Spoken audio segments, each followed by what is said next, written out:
Past simple. O'tgan g'odiy zaman. Ham әлеге zaman o'tganda tamomlangan ishlarni bildiradi.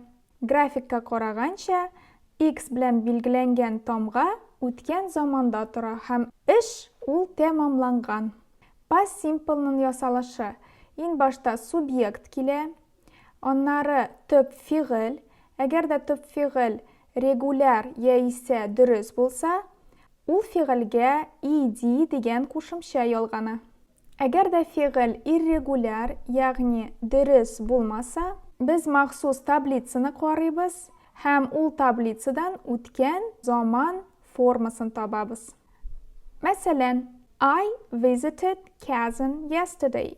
Men kecha Qozonga bordim. I ul subyekt, visit bordim, ko'rdim, qaradim degan ma'noda fiil, töp fiil. Ham ul fiil bizning durust. Shunga ko'ra biz ul fiilga ed degan qo'shimcha yolg'iymiz. Ikkinchi jumla I made chak-chak last night. Men kecha tunla shak-shak yasadim. I subyekt, töp fiil menda make, lekin ul durust tugul. Shunga ko'ra biz tablitsadan ikkinchi o'tgan zaman formasini topamiz. Make'ning o'tgan zaman formasi made bo'ladi. I made chak-chak last night. Men kecha tunla shak-shak yasadim. Demak, bu o'tganda tamomlangan ish.